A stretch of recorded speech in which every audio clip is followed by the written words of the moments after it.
what does it take to build AI that doesn't just respond to the data, but actually understands it in context, emotionally and intellectually? Well, today I'm joined by an inspiring, dynamic husband and wife team that are leading the charge at Inflection AI, a company rethinking how enterprises interact with their data. And together they're going to share their unique combination of technical depth and human insight, and how they've both been shaped by a journey that began during a pandemic and continues to evolve in Silicon Valley. And their work at Inflection AI isn't about generic AI solutions or chasing artificial general intelligence. It's actually about embedding emotional intelligence developed through over 6 billion human AI interactions on platforms from pi.ai and into enterprise tools. But these aren't just systems that analyse numbers. These are tools that understand the language, the tone, and the cultural nuances of the businesses that they serve. So from discussing the importance of contextual intelligence to why data security and model ownership should never be afterthoughts, my guests today are going to walk us through how emotionally intelligent AI can better transform conversations with data into truly collaborative dialogues. And I think that is an important phrase there, collaborative dialogues. Speaking of collaboration, we'll also touch on how working together as co-founders, as husband and wife, how that has shaped their mission to build AI that empowers, not replaces humans.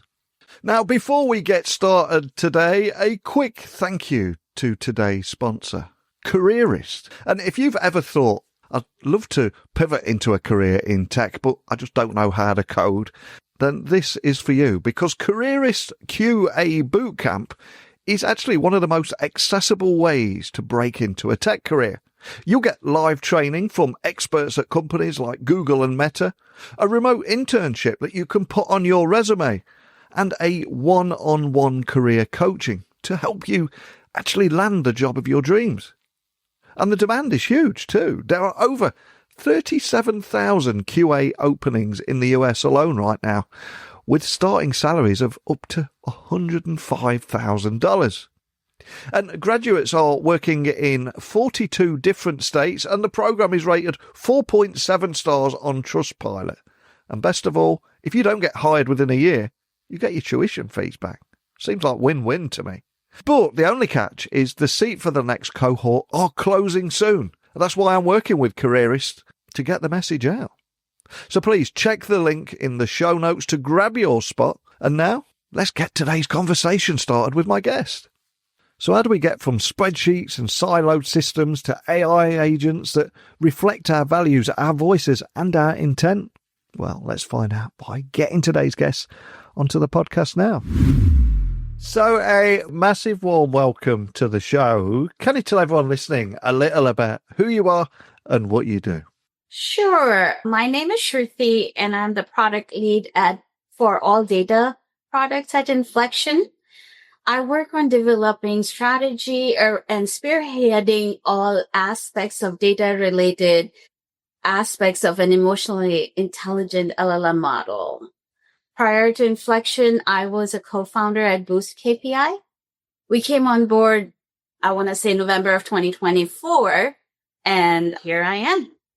Fantastic. And we have not just one, but two guests today. We're going to explain the relationship and everything in a few moments, but would you mind telling me who you are and what you do too? I'm Amit Manjhi. I'm the engineering counterpart for what Shruti does. And our listeners might not know about Inflection AI, but we are a cutting-edge AI lab based here in Palo Alto, California. And let me explain a little bit more about why data is important for Inflection and for like AI models in general, right? Because all of these machine learning models look at data and learn from the data, right? And it is key to building the right models, making sure. So one of the tasks we do is making sure the data is indexed, cataloged, and available for like fine-tuning, pre-training to be used for model training. And in general, the company is small enough that we can dabble in other things as well and collaborate with folks who are working on like model training, model safety, model serving. Like, how do we make sure that like the inference is done right and in a efficient way, and then back to the right data is being collected so that that data can be analyzed, and then in turn some of it can be again reused for model training. And by the way, if any of this appeals to our listeners, we are always looking for great people. Come join us. Well, it's a pleasure to have you both sit down with me today. And as I alluded to a few moments ago, you are a husband and wife team who co-founded BoostKPI, and now you're both at Inflection AI. So you've been on a fascinating journey from BoostKPI to Inflection AI. Tell the listeners a little bit more about your journey and how that transition happened and your role in shaping the company's new direction. It feels like there's a massive story here. To me, the transition seemed almost natural because when we came on board, what we brought to the table was a very robust data analytics solution, which could take anything from a natural language input from our users, churn and cross-section all the data, and spit out deep analytical insights with anomalies that are detected in real time and also provide the root cause behind those anomalies. Now, when we came on board here with joining forces with Inflection AI, we were able to tap into their emotionally intelligent model. And with that, we were able to add context and understand the feelings behind the data. At Inflection, we are bringing emotional intelligence into data. So we're not just analyzing data for numbers. We understand the people behind those numbers. We understand the context that those numbers represent. And to me, that is how the data needs to be shaped in this new AI world. And just adding to that, right, one reason we joined Inflection is because we love the team, the mission, and the potential for impact, right? At Inflection, the mission is to come up with EQ models for both consumers as well as brands, and also have agents which can act on their behalf. And so it formed a natural synergy in terms of both knowing the team, the potential for impact. And when I was doing a little research on you, well, on Inflection, in fact, one of the things that stood out to me was it started as a consumer-facing product. So what was it that prompted the shift toward enterprise AI, and how is that changing what you're building today here in 2025 and beyond? Sure. At Inflection, our mission has been and is to elevate human experience by empowering people and brands with something that is emotionally intelligent AI agents. So we have never deviated from that North Star. We're still focused on our product, Pi.ai, and I urge all our listeners to give it a try. It's an amazingly intelligent chatbot which understands the emotion behind any human interaction. So while being focused at Pi.ai, we are still looking at it as a single source of truth for humanizing AI for all of us. That is our goal. It is our guiding principle to deliver on that mission. And then we move forward to be best in class for an emotionally intelligent AI solution for all.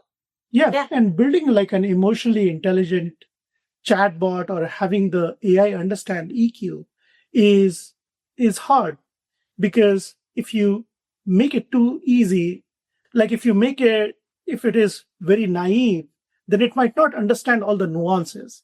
So for example, one time, so you might have heard the case with ChatGPT when it was one of the models was too sycophantic, right? It was too agreeable.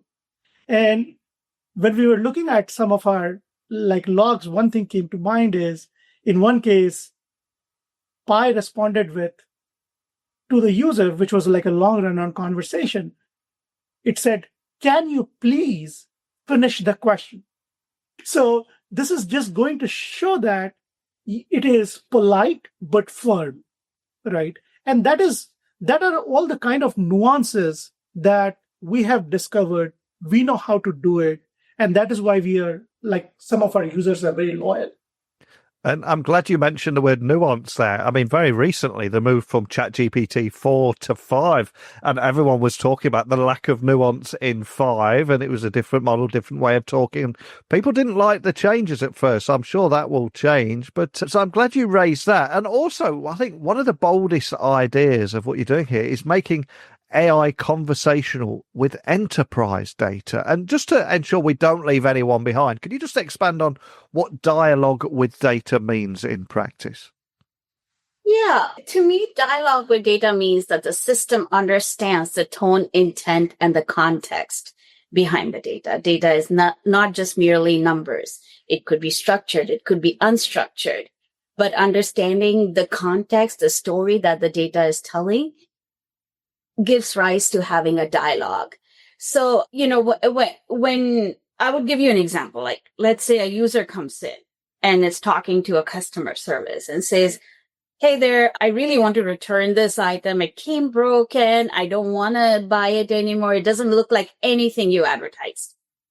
A typical popular LLM chatbot will be like, here, send it back to this address and we will refund your item, right? Serves the purpose. Sure ahead. But an emotionally intelligent tool would not be EQ blind or tone deaf. It would understand where the user is coming from. It would try to learn from asking questions and answering them with compassion appropriately. It will detect the frustration in the tone and address the issues that the customer might be happening. So it's almost like having a real person talk to you. It brings in the emotionally intelligent piece to it so that you can build a relationship and you end up humanizing the AI. And that two-way conversation is what I think a dialogue with data implies. Yeah. And in the enterprise context, a lot of the data is logged into these data warehouses, or it could be, as Shruti said, it could be in various emails, spreadsheets, and making sure that data is available for everyone to access while still respecting all the compliance rules. That is what our tool enables.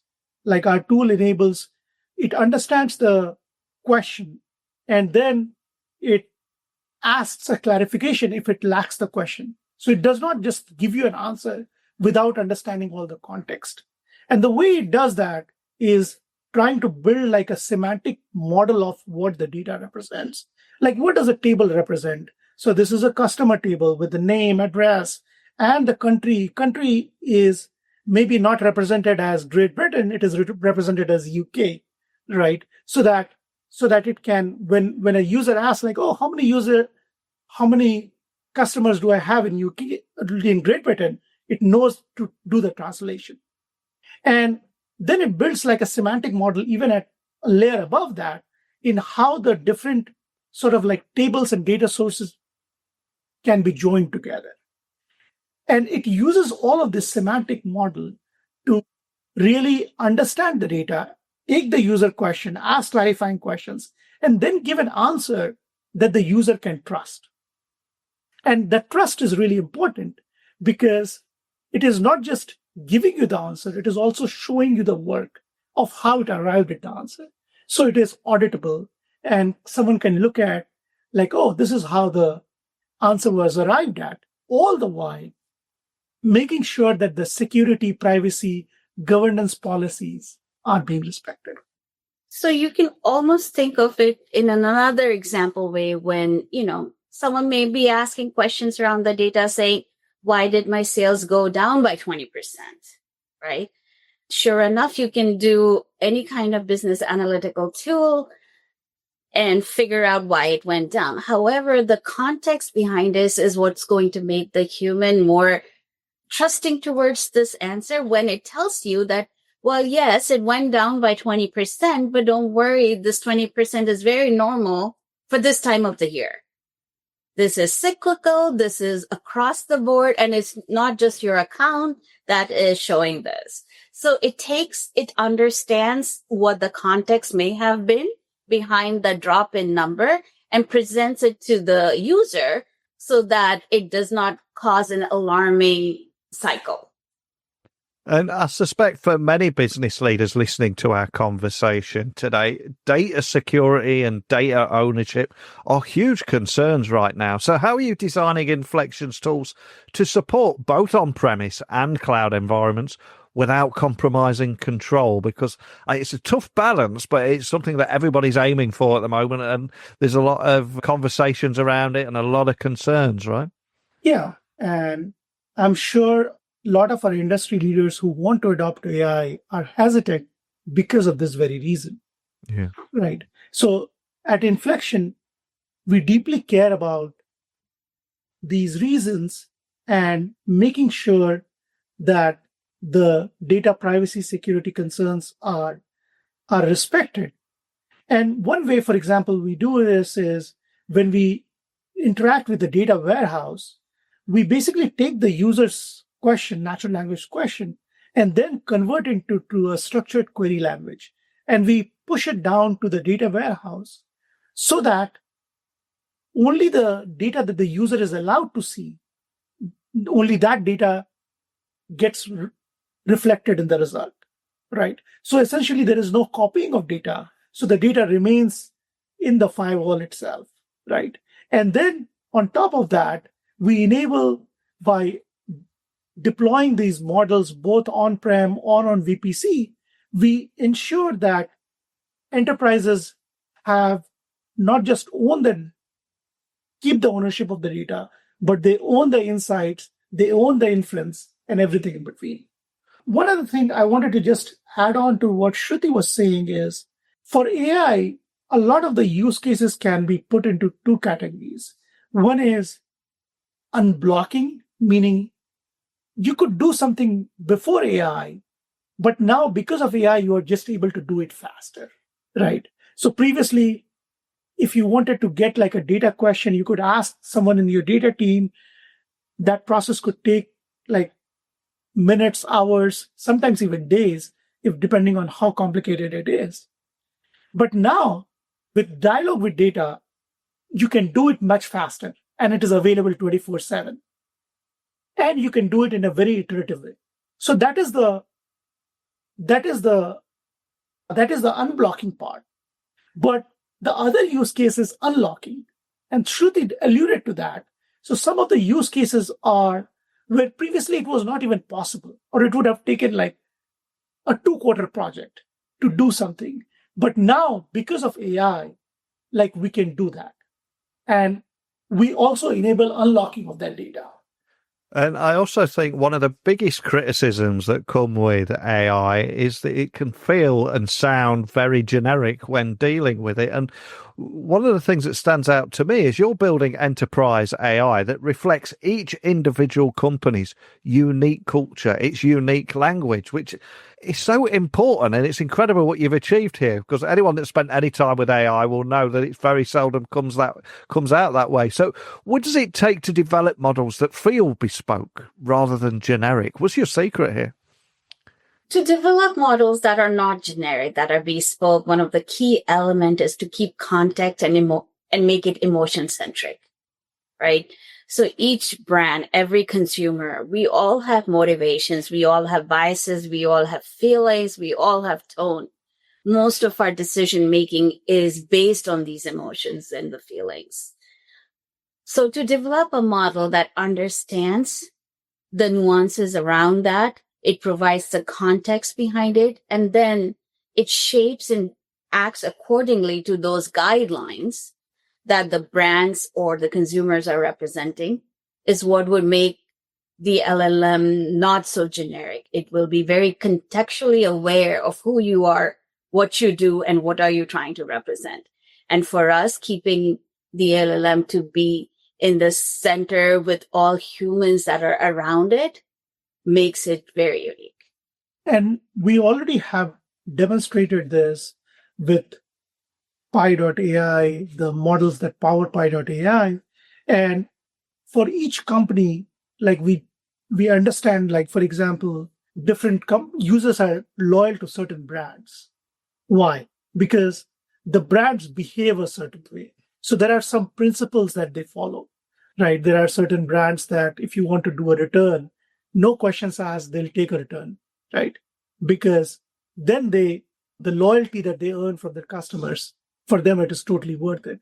So we try to distill some of these brand principles and then use that as input to the model and as providing the right data that showcases these principles, and then so that then we can train the model or fine-tune the model so that it is not a generic model, but it really adheres to the brand. And even though a lot of AI tools are technically advanced, one of the things that they still struggle with is adoption, especially in the enterprise space. So what have you learned about creating a more human-centric and emotionally intelligent AI that people actually want to use? What have you learned here? What kind of feedback have you had? In most of the cases, what we have learned is that, I'm going to go back to the original sentence where I said decisions are emotional.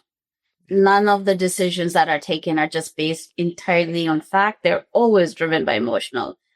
If you talk about data is numbers that are validated with choices and how we feel. So what we have learned over time is that EQ tools, emotionally intelligent tools that understand the context behind all of the brand that they represent, they end up building trust. They end up building engagement, and they have cultural buy-in around all kind of data. It forms long-time relationship, almost like if you were to form a relationship with your coworker, and with it knows you and knows where you're coming from. So humanizing AI is very central to what we believe in. And adding to that, right, the one way you build trust is with both like IQ and EQ. The combination is great at building trust. So you want to provide an accurate answer. You want to provide cases where you don't have all the context. You try to learn the context and then provide the answer and try to minimize the hallucinations. So if you do all of this while still keeping like the user-centric point of view, then users will automatically like navigate to the tool. And one other thing I would like to say is the team that we have here at Inflection is very seasoned, and they were early at LinkedIn, Google, and they know like how to build large scale products which have a wide adoption. And what I love about what you're building here is this focus on what is helpful and what is useful to humans. And I was reading again before you came on how you've already called out the limitations of chasing AGI just for the sake of it. So if you look into the future, what do you see as the more grounded path towards driving real enterprise adoption? Because this is where we want to get to. We're seeing a lot of projects caught in pilot phase out there. What is the more grounded path to getting that adoption? Yes, we absolutely do not want to chase AGI. We care more about solving the immediate problems that enterprises are facing, right? And more about, as we referred to before, the unlocking and the unblocking, right? And here, what is important is, again, the accuracy, the auditability, the trust, and all of this being able to be done in like an efficient way, right? In a way that and that is why it is important for us not to just care about like AGI, but helping the enterprises solve these real problems that they're facing today. And I also wanted to highlight today that you've got some pretty high-profile partners out there too, like Microsoft and Intel, to name but a few. So What's your long-term vision for Inflection AI's role in reshaping how organizations interact with their own data? Because it feels like the stars are aligning, everything's in place, you've got the partnerships, you've got the technology, but tell me more about how, for the organizations, the business leaders listening, how you're reshaping how they interact with that data.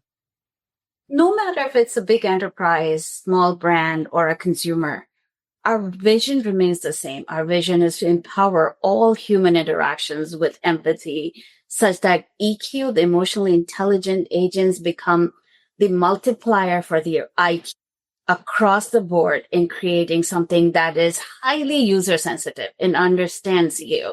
It is contextually intelligent. It understands the story behind your need.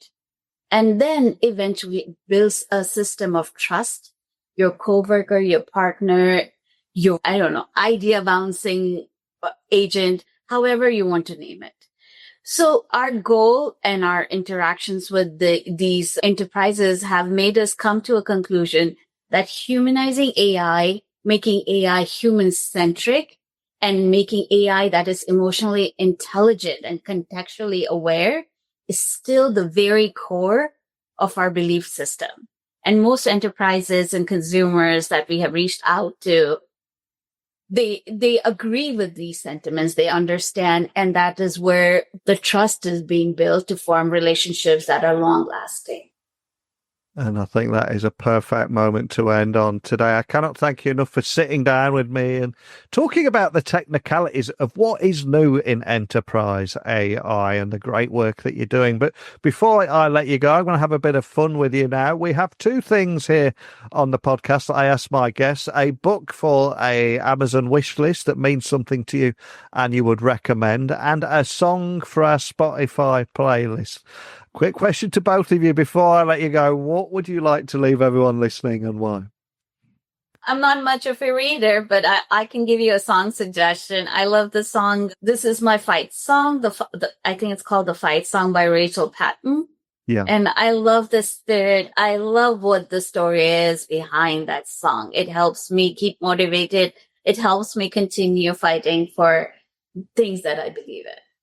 Wow, what a great choice. Love that. I'll get that added straight to the Spotify playlist. I mean, that is a tough act to follow. What are you going to go for? The book I recommend is Super Agency. And one of the co-authors is our company's co-founder and board member, Reid Hoffman. The view that the book takes is that AI is going to transform the world. And so instead of being a passive participant, we can actively shape it in the direction we want. And we can make sure that with AI, humans can do much more than they could without AI. And this empowering theme appeals to me both on a personal level, and then it aligns well with our mission at Inflection. What a great choice. I'll be adding that straight to the Amazon wish list so people can check that out. I'm going to be checking that out as well. You've got me intrigued. And for everybody listening, we've covered a lot today around enterprise AI and the work you're doing in Inflection AI. If people want to get a bit hands-on, if they want to find out more information, what's the best starting point for all things Inflection? Find us on inflection.ai, our website, read about our blogs through the website. Connect with us on LinkedIn. We're always available to talk. And definitely try out pi.ai, that is Yes. pi.ai. Experience for yourself what a EQ-aware chatbot feels, how real the interactions feel. Give us feedback. We are always looking for like-minded people to come join us and have fun reshaping how humanity plays a role in these AI tools. Love that. And we've covered so much today, from how to build enterprise-grade AI that's bespoke for each business. It doesn't feel generic. And I think how you're creating AI that is human-centric, conversational, and most importantly, emotionally intelligent and has that nuance and ability to recognize and deliver nuance is absolutely phenomenal. So I would urge people listening, check it out, get hands on and let me know and let the guests know any feedback on what you thought, what you liked, what you didn't. Love to hear more on that. But more than anything, just a big thank you to you both for starting this conversation today. Thank you, Neil. Thank you, Neil. I think one of the things that stood out most in today's conversation with Inflection AI's leadership team is how they're putting people back at the centre of AI. This isn't about building systems that run over human input. It's about building systems that learn from it, reflect it, and support it. And by combining emotional intelligence with the analytical power of LLMs, they're creating a model for enterprise AI that doesn't feel generic, feels relevant. And their vision is also incredibly grounded, which is refreshing to see as well. And an ethos that AI should speak the language of your business, adapt to your context, and earn trust through transparency and data control. That's where real innovation lies, not in speculation about the future of AGI and all those lazy headlines we see, but in solving the very real data challenges that are facing enterprises today. Whether it's enabling conversational insight from PDFs, Slack threads, or internal dashboards, their approach to building AI agents is rooted in empathy and precision. And for me, the big takeaway is clear. Businesses don't need just another tool. They need a partner that understands both their data and their people. And Inflection AI is working to build just that. So, are you ready to reimagine how your company talks to its data and how it listens in return? Please check out my website, techtalksnetwork.com. You'll find all the different shows and episodes and also how you can send me a quick message. There's even a little option to send me a voice message so I can hear your voice too. So let me know your thoughts there. Other than that, thank you to today's guests for really lighting up the show today, and hopefully you will all join me again tomorrow with another guest. Thanks for listening as always. Bye for now.